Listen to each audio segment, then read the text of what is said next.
8-year-old boy cried and begged, "Stepmom, please stop." Until the father returned home unexpectedly. What happened next shocked everyone. Hello, friends. Welcome to our story. Before we start, please like this video and subscribe. Also, tell us in the comments where are you watching from?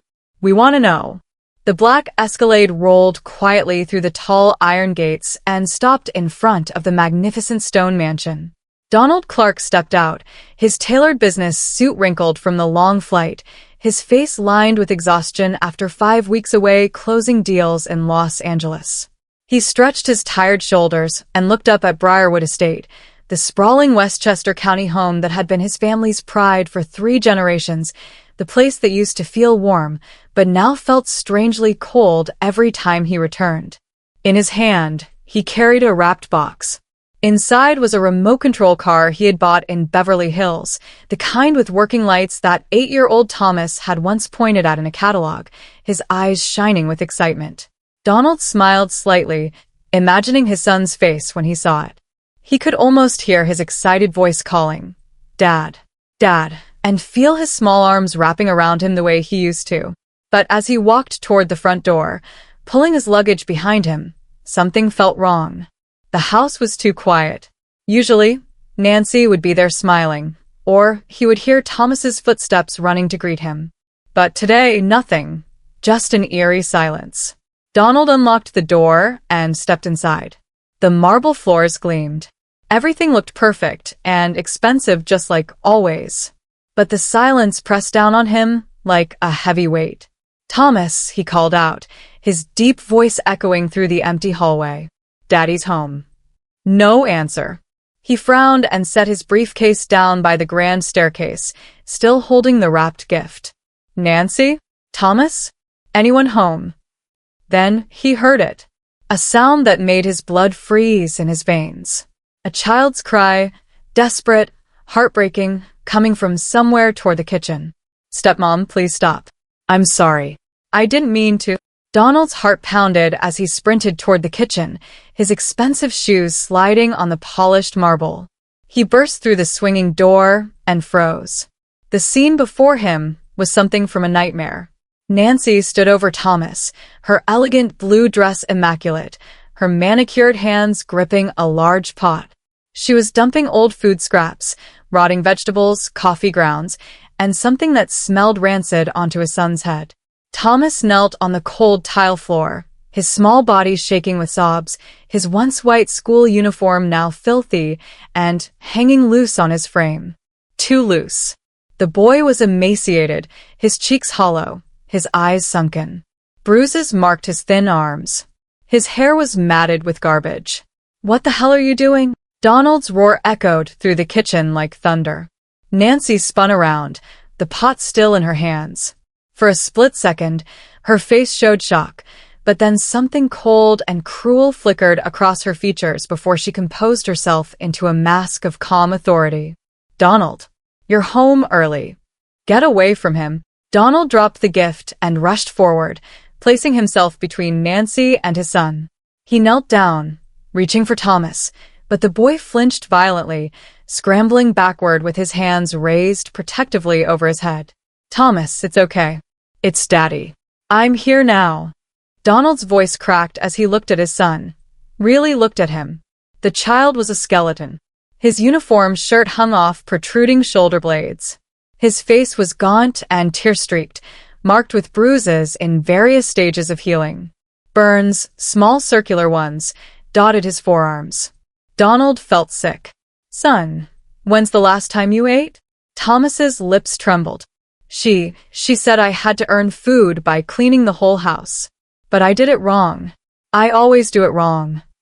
His voice was barely a whisper, broken by hiccuping sobs. Donald's hands shook as he gently touched Thomas's shoulder. He could feel every rib through the dirty fabric. Rage, white-hot and consuming, surged through him. He turned slowly to face Nancy, who stood watching with those cold eyes. "He needs discipline, Donald," she said, her voice maddeningly calm. "You're never here. Someone has to raise him properly. The boy is spoiled and—" "Get out." Donald's voice was deadly quiet. Get out of my sight before I do something I'll regret. Nancy's mask cracked. You can't just. Now. His roar made even Nancy step back. She set the pot down with deliberate slowness, smoothed her dress, and walked out, her heels clicking on the marble. Donald turned back to Thomas, who was still crying, still covered in filth. It's okay now, buddy. You're safe. Daddy's got you. He carefully wrapped his arms around his son's frail body, feeling the boy trembling against him. With shaking hands, he pulled out his phone and dialed Catherine Pierce, his lawyer. This nightmare was far from over, but one thing was certain. Nancy would pay for every tear, every bruise, every moment of terror she'd inflicted on his child. Donald was carrying Thomas toward the bathroom when the doorbell rang insistently. He tensed, but then heard a familiar voice calling through the door. Mr. Clark? Mr. Clark, please, I need to speak with you. It's urgent. Rosa Martinez. The housekeeper Nancy had fired 3 weeks ago. Donald had been in Los Angeles when it happened, and Nancy had dismissed it as performance issues. He opened the door carefully, Thomas still clinging to him. Rosa's eyes immediately filled with tears when she saw the boy's condition. I tried to call you, Mr. Clark. 10 times, Rosa said, her voice breaking. But your assistant said you were too busy to be disturbed. And Miss Nancy, she threatened to have me deported if I contacted you. She twisted her hands together.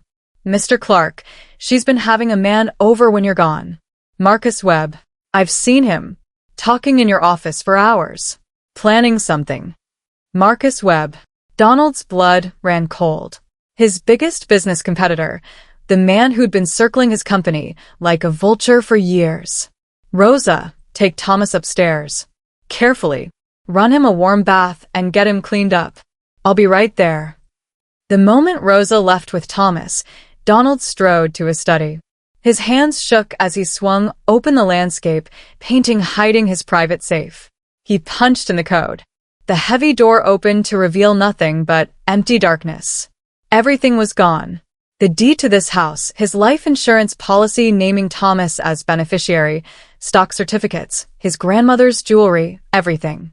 He stumbled to his desk and yanked open his laptop, pulling up his bank accounts. Personal checking, $847.23. It should have been $2.3 million. He scrolled frantically through the transaction history. Wire transfers. Dozens of them. All unauthorized. All to accounts he didn't recognize. All dated within the last 5 weeks while he'd been in Los Angeles. The pattern crystallized in his mind with horrifying clarity. Nancy hadn't married him for love.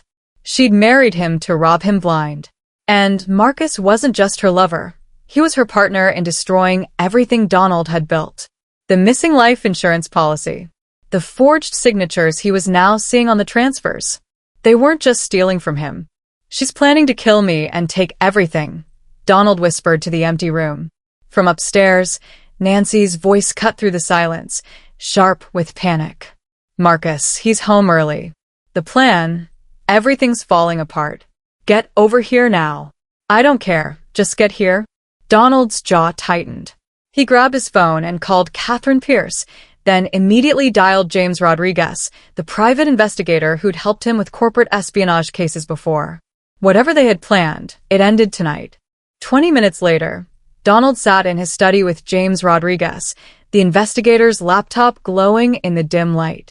James had remotely accessed the mansion's security system, the cameras Donald had installed throughout the house for safety, but rarely checked. What they found made Donald's hands shake with rage.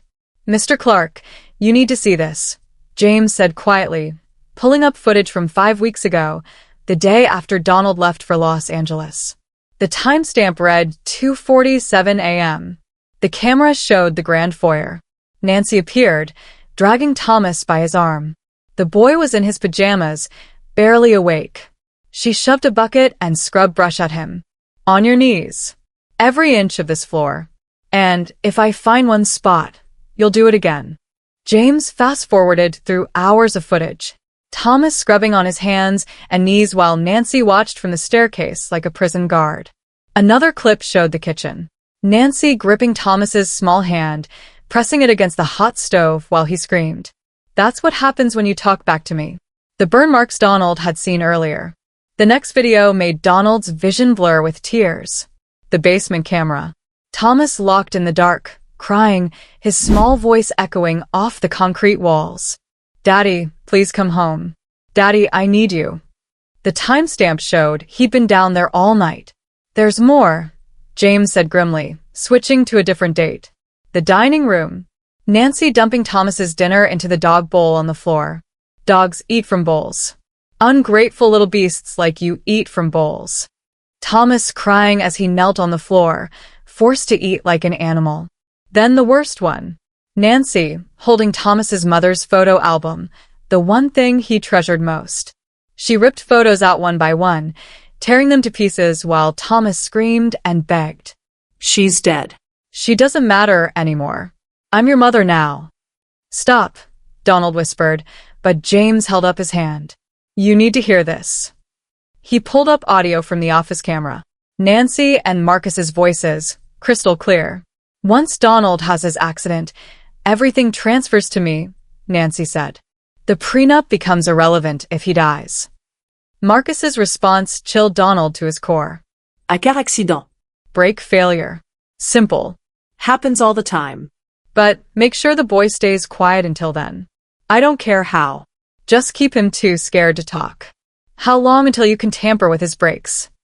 Already done. I had access to his garage 3 days ago. Next time he drives that Escalade. Donald's phone buzzed. Catherine Pierce. I'm 5 minutes away with a police escort. Don't let her leave that house.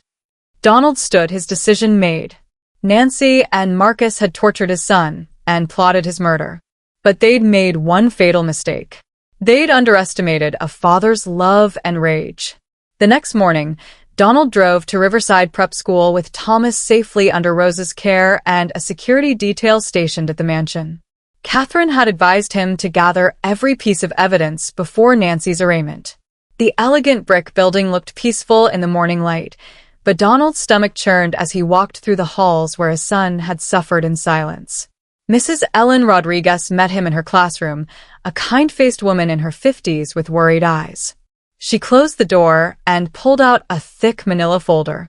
I called 14 times, Mr. Clark. 14. Your assistant said you were unreachable, that you'd left strict instructions not to be disturbed about school matters. Donald's jaw clenched. Nancy must have gotten to his assistant somehow.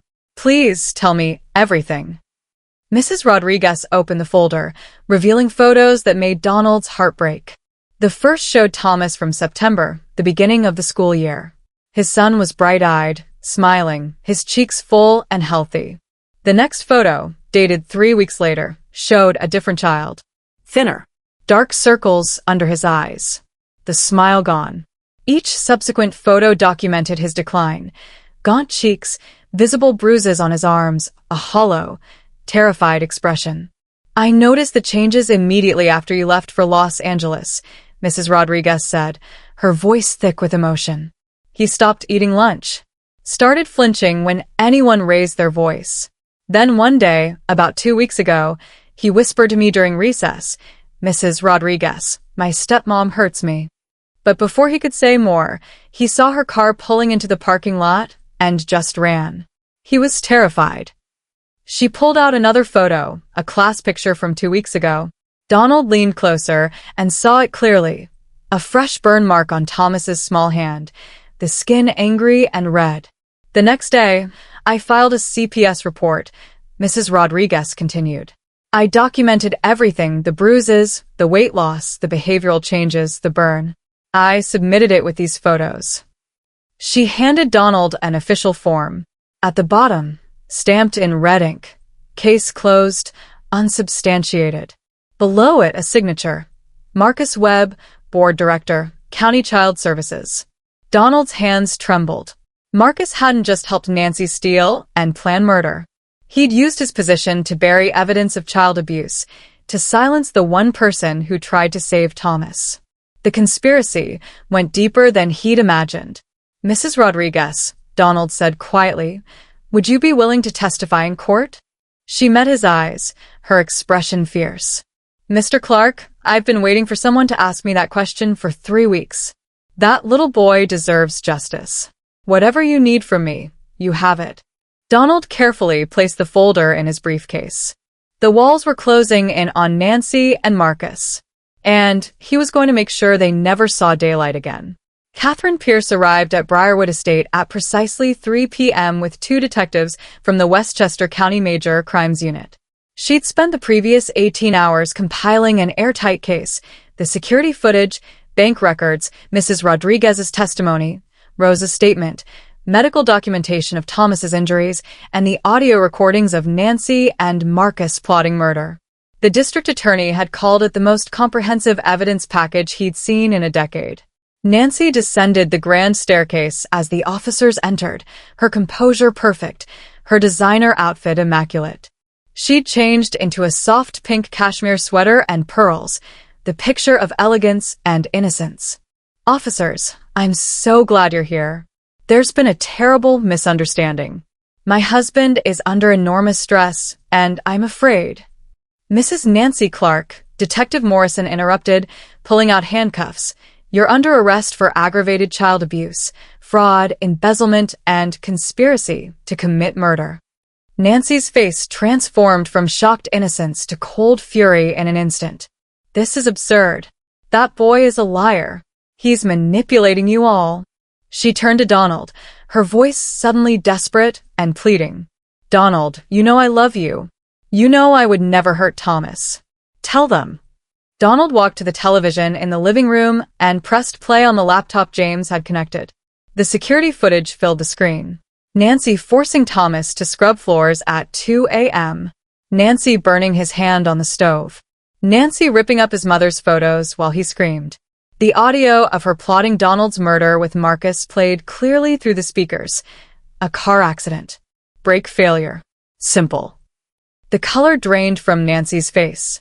Her mouth opened and closed silently as she watched herself, the mask finally stripped away completely. "Save it for the judge, Mrs. Clark," Catherine said coolly. "We have 47 videos showing what you really are." Nancy lunged toward Donald, but the officers caught her immediately. "You'll regret this, Donald. I'll destroy you. Everything you have will be mine." Her screams echoed through the mansion as they led her to the patrol car in handcuffs. Simultaneously, across the city in Manhattan, Marcus Webb sat in his corner office at Webb Capital Management, frantically feeding documents into an industrial shredder. Financial records, forged signatures, correspondence about the conspiracy. The paper disappeared into the machine's teeth when his office door burst open.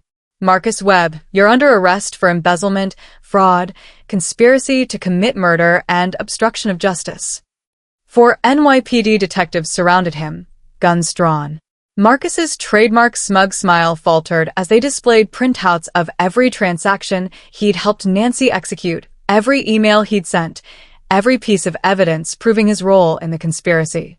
"I want my lawyer," he said quietly, his arrogance crumbling. "You're going to need a good one," the lead detective replied. The arraignment hearing the next morning was packed with reporters. Judge Patricia Holbrook reviewed the evidence with an expression that grew darker by the minute. When she finally looked up, her voice was steel. "This is one of the most disturbing cases of child abuse I've encountered in 20 years on the bench. The defendants systematically tortured an 8-year-old child, embezzled millions, and plotted murder. Bail is denied. Remand both defendants to custody pending trial." Nancy's scream of rage filled the courtroom as the bailiffs dragged her away. Marcus simply stared straight ahead, his face ashen, finally understanding that his carefully constructed life had collapsed entirely. Donald sat in the gallery with Thomas on his lap, his son finally safe. Justice was just beginning. 3 days later, Donald stood at the head of the mahogany conference table on the 42nd floor of Clark Development headquarters in Manhattan. The emergency board meeting he'd called had drawn all 12 members, their faces reflecting confusion and concern. The floor-to-ceiling windows behind him overlooked the city skyline, a view that had once represented his success, but now felt hollow compared to what he'd almost lost. "Thank you all for coming on short notice," Donald began, his voice steady but cold. What I'm about to show you explains why our Atlantic City project failed, why our financing fell through on the Boston development, and why confidential bids kept ending up in our competitors' hands. He pressed a button on the remote. The massive screen behind him illuminated with bank statements. Wire transfers highlighted in red. Marcus Webb embezzled $4.7 million from company accounts over the past year. But the money was just the beginning. The board members leaned forward, shock rippling through the room. Donald clicked to the next slide. Emails between Marcus and competing development firms.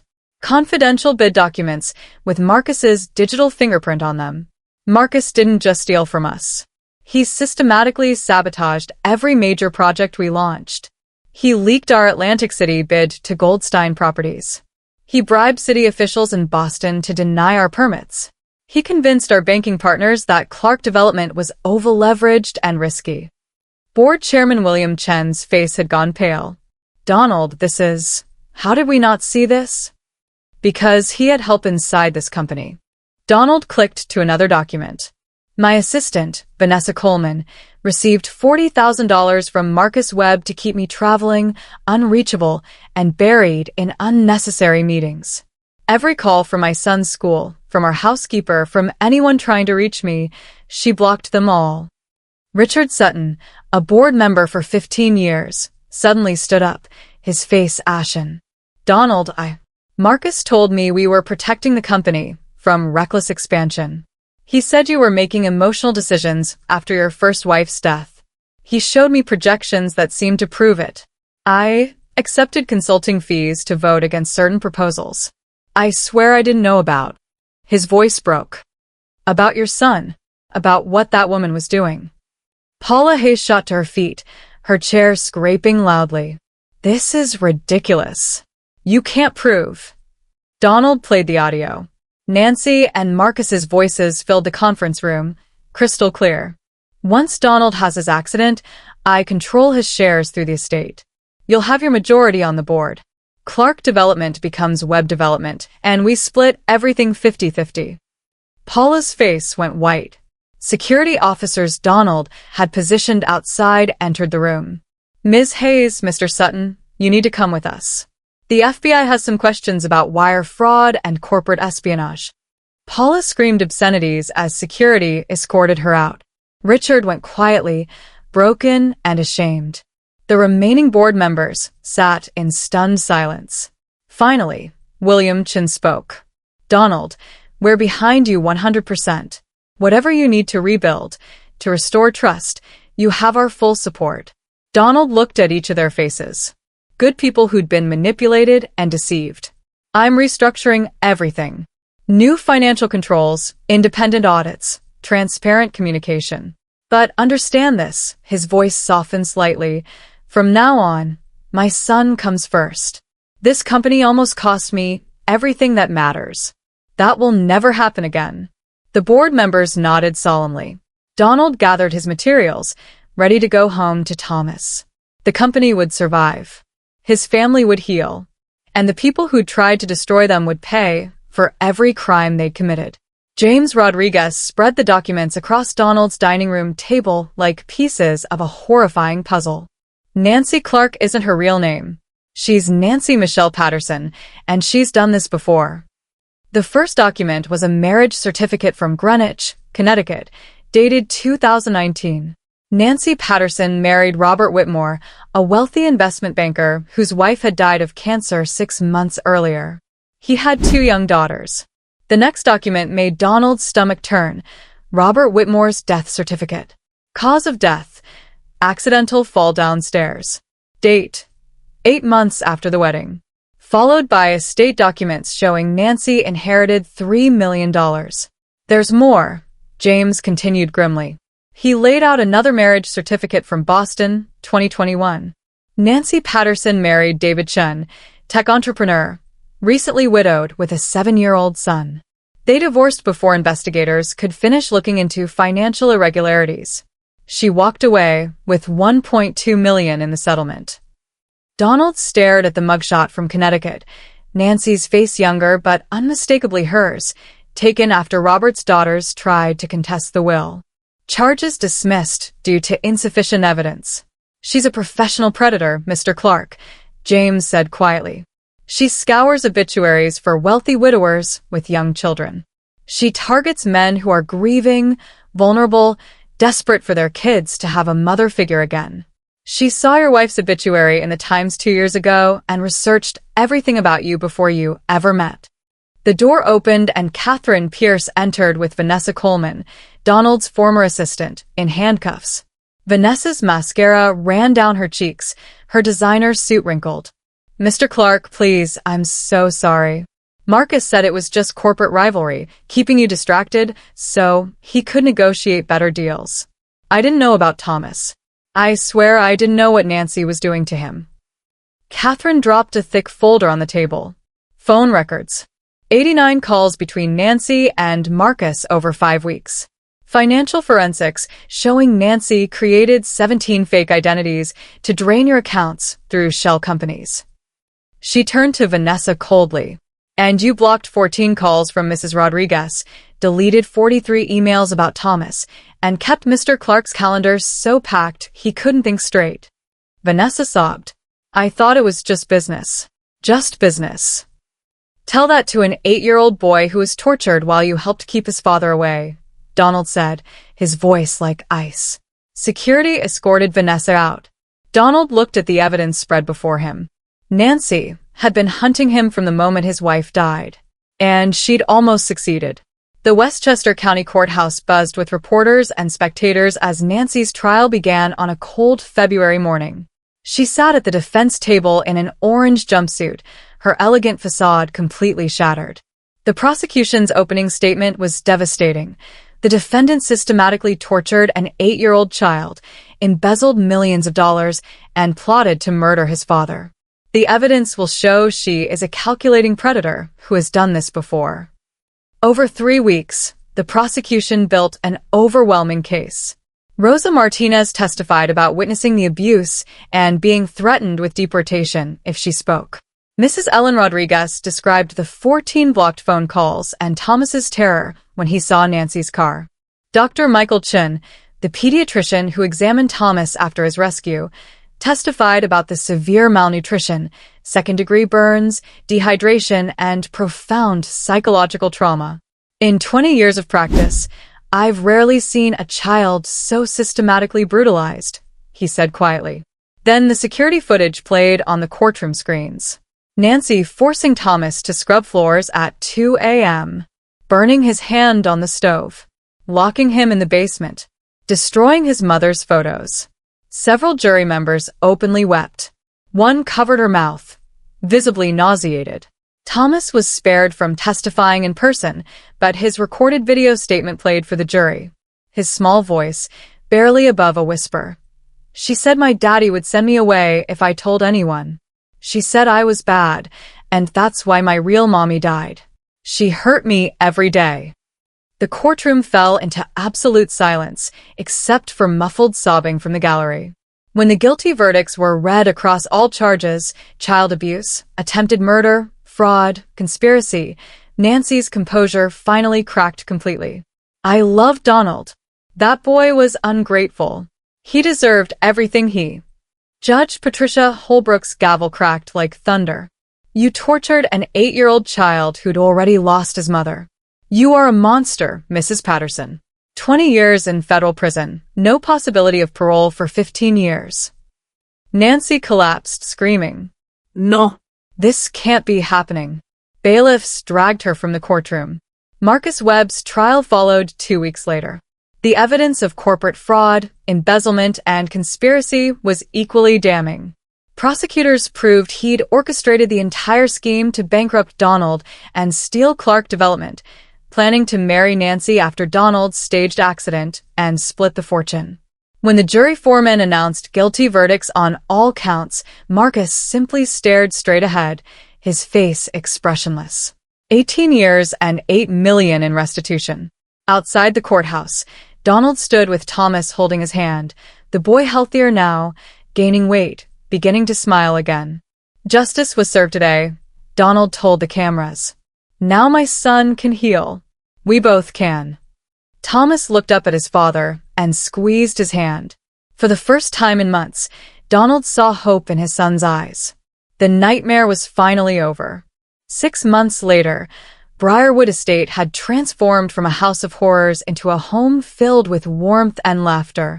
The marble floors that once echoed with Thomas's desperate cries now carried the sounds of a happy child running through the halls, sometimes chasing their new golden retriever puppy, sometimes just running for the pure joy of it. Thomas had returned to Riverside Prep, where Mrs. Rodriguez greeted him every morning with a warm smile.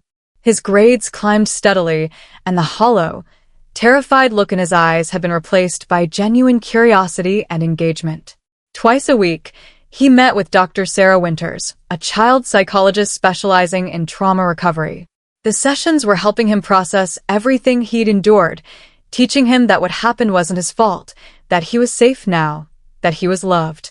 Donald had completely restructured his work life. The extensive travel was over. He'd converted one of the mansion's rooms into a state-of-the-art home office, conducting business through video conferences and delegating travel to trusted executives. Every Tuesday and Thursday afternoon, he stood on the sidelines of Thomas's youth soccer games, cheering louder than any other parent.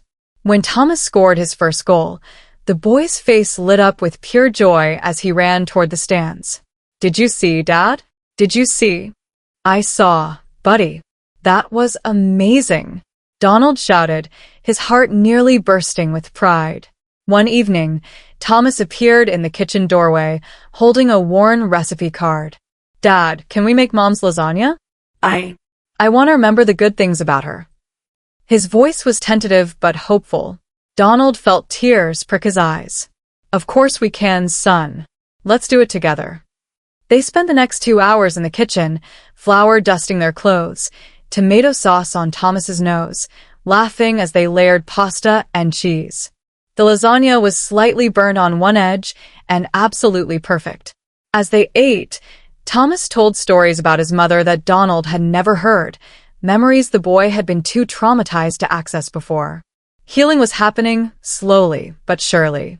The refrigerator had become a gallery of Thomas's artwork from his art therapy sessions. Bright, colorful drawings showing him and Donald at soccer games, at the park, cooking together. The dark, terrifying images from the early sessions had given way to hope and joy. On a crisp Saturday evening, Donald and Thomas sat in Madison Square Garden, hot dogs in hand, watching the Knicks play. Thomas wore his late mother's delicate silver necklace, something Donald had given him months ago. The boy touched it occasionally, a connection to the mother he'd lost but would never forget.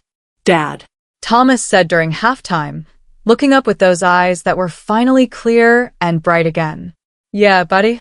I know Mom's not here, but I think she'd be happy you came back for me, that you saved me."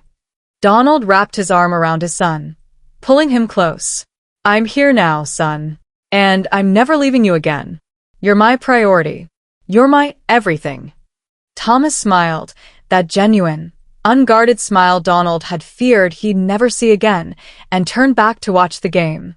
In that moment, surrounded by the roar of the crowd and the warmth of his father's embrace, Thomas was exactly what every child deserves to be: safe, loved, and free to just be a kid. The contrast to that terrible day 6 months ago couldn't have been starker. From a terrified, emaciated child covered in garbage and bruises to this happy, healthy boy eating hot dogs at a basketball game. Nancy and Marcus were behind bars. Justice had been served. And Donald Clark had his son back, not just physically, but truly back, healing and whole, and ready to embrace the future together. If you watched to the end, I really appreciate you. If you love stories like this, please like and subscribe, and I will see you on the next one.